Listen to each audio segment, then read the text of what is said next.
Diamonds in the rough. NFL Draft Diamonds. Time to shine.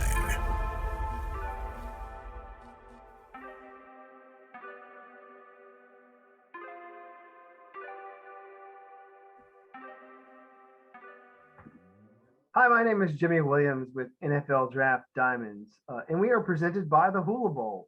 Today I have with me Aidan Borguet. He's a running back out of Harvard. Nice to meet you, sir. Nice to meet you too. So yeah, man, I got a guy out of Franklinville, New Jersey, right? Yeah. So tell us about that story, like of you in Franklinville and how you ultimately got there to Harvard.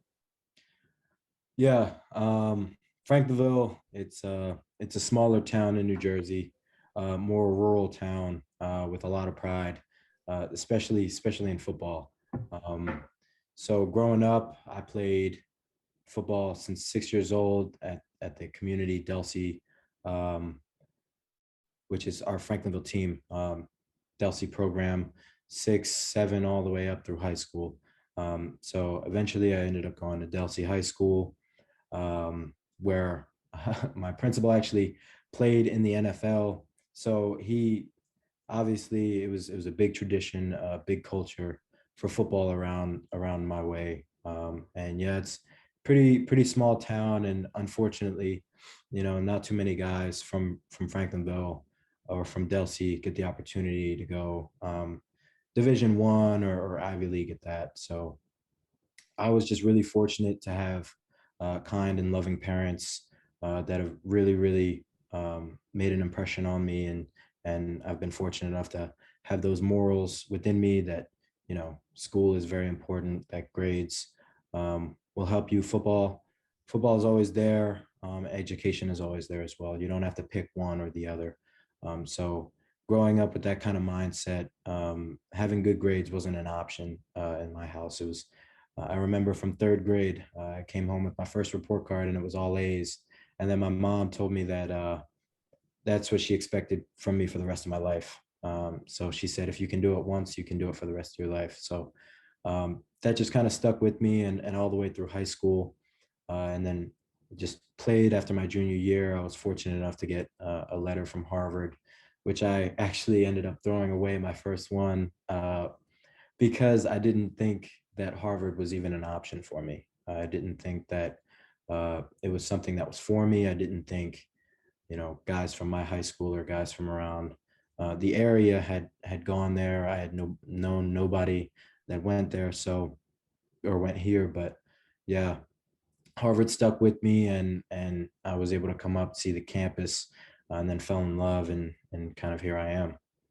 So I mean, coming out of me, I mean, obviously you got you heard from Harvard, but were there any other schools in the mix there? When you were coming out of high school, do you get any other offers, any other place, or was it always going to be Harvard? Is basically what I'm getting at. No. I was thinking in high school, my goal was originally to go FBS, just like most high school, dreams. And so I thought I was going to go FBS, and then played my junior season. I was getting a lot of attention from FCS schools, but only a few pulled the trigger. I think by the time I committed, I maybe had 7 offers, and Harvard being my best one by far and away. So it kind of ended up being perfect timing. I'd come up to campus. I'd really liked it at a junior day. Then I camped here. I had a good camp, then got an offer like the next couple of days. And then from that point, I decided that this was the place for me. Gotcha. I mean, obviously, of course, with it being Harvard, like the Ivy League school, most people really know it more so for the academic side of things. But I mean, obviously, there's some good ball players coming out of Harvard as well. So I mean, we'll maybe get a chance to chat about those guys here in a little bit. But let's talk about you, man. As an athlete, I know growing up, even in your high school days, you played some other sports. I have in my notes that you did a little bit of wrestling. Can you chat about that a little bit? Yeah, so I was a wrestler from third grade until my freshman year of high school. I stopped wrestling because at the time, the wrestling coach wanted me to drop weight, and the football coach wanted me to put on weight. So it was kind of tough to do both at once. So I ended up picking football. But growing up, I was a wrestler. In middle school, I had wrestled with guys who are now like Billy Janzer. He's one of my friends. He wrestles for Rutgers, and a lot of other guys who've come up and done really well. But yeah, wrestling from I think 8 or 9 years old. Fortunately, I was able to win like New Jersey States growing up, and a couple of other titles, which was really nice. But yeah, I think that's really helped with football a lot. I see a lot of parallels, and especially in the mentality you have to be a wrestler. Also with balance, core strength, and that kind of thing all help with football. Nice. So just kind of nice to hear a little bit about your background as an athlete. I mean, and again, let's just go ahead and transition there to Harvard. I mean, obviously, you know, getting there, being a running back. Let's talk about you as a running back. What kind of running back are you? How would you describe yourself and your overall skill set? Um, I think overall, I would say I'm pretty well-rounded running back. I think personally, I take pride in having a combination of vision, speed, physicality, and football IQ. But I think one thing specifically that I do take pride in that has kind of I feel like lost a little bit of its glamour because it's not the most glamorous job, but blocking, like pass blocking.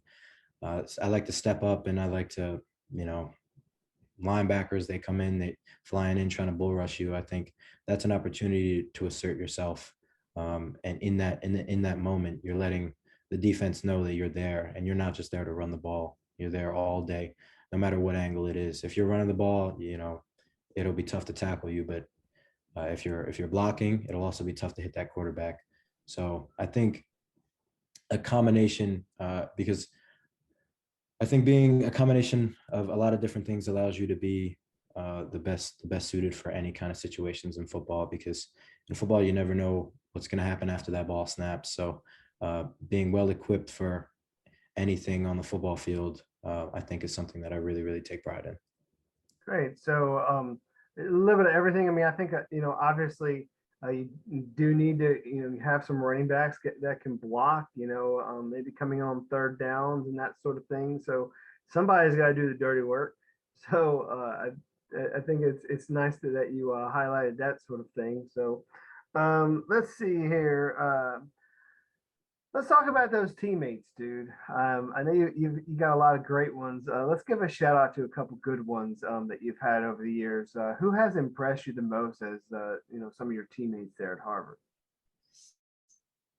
Wow, it's hard to name just a couple, but one guy that sticks out to my head, or three guys really, um, are Alex Washington. He's one. He's a great cornerback for us. He's done a really great job, and he's one that's really impressive because he had played 1 year of high school football, came here, and in his second season here, he was a first team All Ivy corner, and he led the league in interceptions. Another player is Victor Tatamy. He's one of our safeties here. Last year we had our starting safety go down, and then Victor stepped up into the role and was able to play really well, and kind of man the back end of the defense. And then on the offensive side of the ball, I think one guy who's really helped out on the offensive line is Alec Bank. He's our left tackle, so he protects our quarterback's blind side, and he takes that responsibility on, with seriousness, and he really enjoys being that guy. And he's become a leader in that room, and I can feel it directly because as a running back, you're in sync with your offensive line. So seeing him kind of turn into a really good player as he's been in the program with me has just been really cool. Yeah, I mean, I know you guys actually have a fairly decent offensive line. Didn't you have a guy who ended up transferring not so long ago? I'm trying to remember the guy's name. Well, we had Pretty good player. yeah, we had a couple. So we had Liam Shanahan at LSU, and then Eric Wilson went to Penn State. So both of those guys, also awesome guys to play with. I mean, the work rate of those guys, and just I played with them when I was a little bit younger. So Liam left after my freshman year. So just coming in and seeing his work rate, seeing how to do things was really, really cool. Coming in and just seeing how the operation is run. Yeah, man. I mean, again, I just kind of want to highlight those guys a little bit because, like, I know once again, I mean, there's some really talented guys that go through that Harvard system there, that end up obviously becoming great players. So I think that that's great. What's been maybe one of your, I don't know, biggest highlights of your career? Like, what are you going to remember like 5, 10 years down the line, man? Like, is there maybe a game or a play that you want to share with us? Um, sure. I think before that, I also have to mention Aaron Champlin. He's my guy. I mean, like he was my running mate last year, and now he's with the Cowboys, and he's just an all around great person. And that kind of leads me to this question: is that one highlight is that um, the connections and friendships that I've made with a lot of the guys on the team. And Aaron and I, like when we would go to our away games, we would always stay in the same room together, and just being able to talk with him is always great. Um, and then as far as specific games go, I think it may be the Yale game from my freshman year so far, um, as personal. But the unfortunate thing is we lost the game, so I don't typically tend to put that one as high on my memory board, um, because this past year we beat Yale in the final seconds. So personally, it was my best game stats wise. So that was something I guess that helped me ultimately win Ivy League Rookie of the Year, which was something that I was very shocked about, and I was just grateful for. But yeah, the Yale game from this past year just kind of put a cap on our season that I think was really fitting, and it just saw everything come together in a really great way. Great. Why don't you kind of continue talking about your team? Talk about that offense as a whole, and maybe what we can expect from you guys this upcoming season. Our offense this year, I think we're really setting high standards for ourselves. Um, we have guys coming back all over the place. We have our quarterback coming back. We have 4 of our 5 offensive linemen have game experience, and almost all of our wide receivers are back. So we have very high expectations for ourselves. We expect to put points on the board, and that's something we want to do. We want to be a really exciting and explosive offense, who can win games. And if it comes down to it, if it comes down to a shootout, we're very confident in what we can do. So I think our experience will be able to shine through, and confidence as well in both what each individual can do and in each other, because this will be another year coming off of the COVID year, in which we saw a cancellation, um, to this point where we had played a year together, and now a lot of us are all starting to turn a corner with our team chemistry and our ability to work together.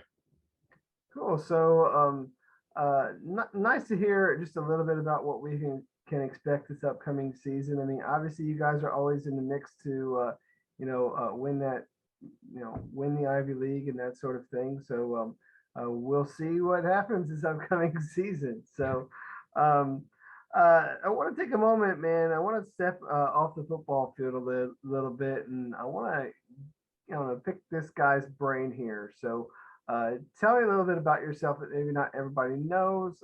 Anything interesting, fun, or unique. So, go ahead and give me something about yourself if you don't mind, either hobbies or something. Um, well, hobbies. I spend a lot of my time around football, so I think what I like to do in my free time is watch the other kind of football. I'm a huge soccer fan. I'm a Liverpool fan because my dad is actually from Europe. So he grew up in Ireland with two French parents. So on his side of the family, you know, grew up watching soccer, and that kind of got passed down to me. And so we watch games together and talk about Liverpool all the time. And I think that's something that not a ton of people know about me, just because I'm kind of locked into football a lot of the time. But I definitely pay attention to Liverpool. Cool, cool. Let's bring it stateside, dude. Tell me about your hometown, man. If I were to come to your hometown, like, where would we have to go? What would we have to do? Honestly, you'd probably want to come in the fall, get maybe a Friday night, watch a high school football game. But being in New Jersey, definitely have to take you to Wawa as well. It's one of the more famous attractions, I guess. The convenience store slash gas station. Uh, sounds sounds worse than it actually is. It's really good food, good shakes, and I think in my hometown you'd probably have to go eat at the Franklinville Inn. That's like the big thing to go to. It's a pretty nice restaurant where you can go and get a whole bunch of different kinds of food.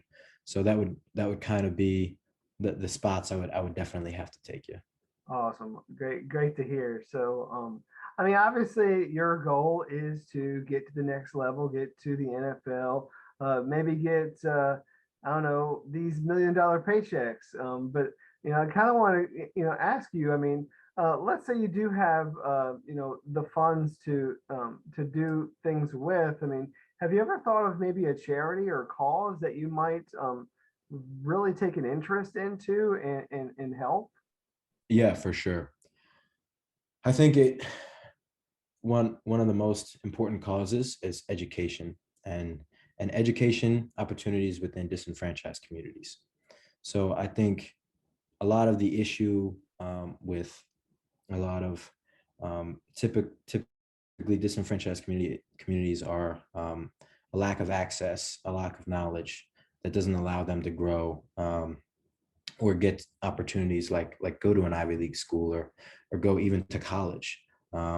So I think a lot of these opportunities are missed, and unfortunately, that kind of perpetuates a cycle of a widening gap between those who have are well off, and those are doing well, and those who aren't. So I think flooding those areas, not just with money but with personnel to be able to that care, and that would be able to facilitate a learning environment and a learning experience for these individuals would be huge, not only for them but their families, their children, their children's children, being able to build generational wealth, and kind of build a future for all these people. Great. Obviously a lot of people have poured into they've poured into you over the years. I mean, with just a ton of lessons, getting you where you are as a person, as an athlete. So a lot of those coaches. So any of the lessons from any of those coaches still stick with you today? I mean, maybe one of those isms that every now and then you get from one of those guys that you want to share. I think one huge one is this quote that I heard. It's that fools swear they're wise and wise men know they're foolish. So essentially, what that means is that um, those who think they know everything know nothing. And so I apply that pretty much in life, and in sport, in football, because the more you know, the more you find out about, let's say, football, the more you realize that there's so much more to learn. And in that, it's a never-ending journey of learning, and so you can kind of forever be a student of the game, and have a willingness to learn and a willingness to be coachable. Because if you think you know everything, then no matter what anyone tells you, you won't listen. So I think just humbling yourself, and just kind of realizing that there's a world out there beyond you, beyond what you know, There are people in this world that have lost more knowledge last night in their sleep than I'll ever accrue in my entire life. So I think that kind of mindset is something that really helps, not just with football, but with life as well. Cool. So give me that one quote that you had, one more time, just so that it sticks. Fools swear they're wise, and wise men know they're foolish. All right, gotcha. I'll try to remember that one for sure. So, as we wrap things up, man, I want to give you one opportunity to, just kind of look at the camera and address maybe some of those scouts that might be interested in you. I mean, I know that there might be some guys that actually come out to your games and watch you there on the sidelines or what have you. But go ahead and look into that camera and address those people and maybe tell them what kind of a player you would be for their program if they took a chance on you. So hit them with your pitch. I would say that I'm a student of the game who's never satisfied with just being good or even great. This game is more like a way of life for me, and I'm laser focused and completely obsessed with becoming the best football player, teammate, person possible for an NFL organization. I realize that when you walk around with their logo on your chest, you are a walking representation of you yourself, the team, your family who have brought you up. So living for all of that and playing for all of that makes it so, those late nights in the gym, they're easy compared to what I would risk losing if I didn't try my hardest. So I think just being able to give my all and be happy about giving my all to an organization is something that I find to be a powerful motivator and one that'll never run out. Great. So do wish you best of luck this upcoming season and with everything else that you got going on. I mean, obviously, hopefully we've reached some of those scouts that you can get that opportunity at the next level. So appreciate your time. Appreciate it. Thank you. Sure. Once again, Aidan Borguet, running back, Harvard. Check him out.